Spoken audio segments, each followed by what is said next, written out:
بسم اللہ والصلاة والسلام علی رسول اللہ وعلی آلہ واصحابہ اجمعین۔ حی علی الفلاح، جو 5 اوقات میں ایک بندہ مومن کو صدا دی جاتی ہے، یہ بتا رہی ہے کہ فلاح اور کامیابی صرف اور صرف بارگاہ الہی میں ہے، اس کے رسول کا دامن تھام لینے۔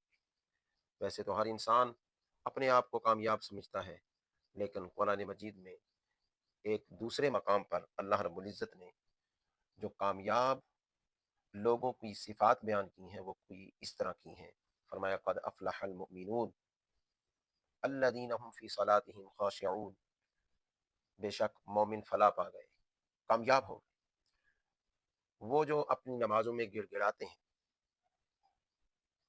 والذین هم عن اللغو معرضون، اور وہ جو بےہودہ چیزوں سے اعراض کرنے والے ہیں، ان کی طرف توجہ کرنے والے نہیں، جس طرح کہ آقا علیہ الصلوۃ والسلام کا فرمان بھی ہے من حسن اسلام المرء ترکہ ما لا یعنی، کہ آدمی کے اسلام کی خوبیوں میں سے ایک یہ ہے کہ وہ بے مقصد چیزوں کو اور بے مقصد کاموں کو چھوڑ دے۔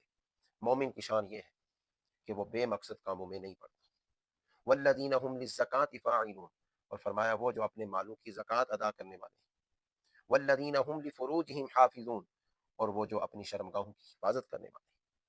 اور ایک اور مقام پر فرمایا قد افلح من تزکا، تحقیق فلاح پا گیا جو ستھرا ہوا۔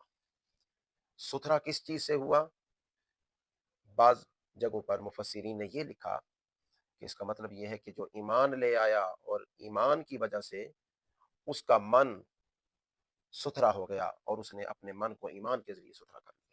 اور ایک مقام پر فرمایا قد افلح من زکاہا وقد خاب من دساہا، تحقیق فلاح پا گیا وہ شخص جس نے اسے ستھرا کیا، اپنے نفس کو، یہ نفس ہے نا انسان کا، اس کو ستھرا جس نے کیا وہ فلاح پا گیا۔ وقد خاب من دساہا، اور فرمایا تحقیق خسارے میں ہے اور گاٹے میں پڑ گیا وہ شخص جس نے اس نفس کو گناہوں میں چھپایا۔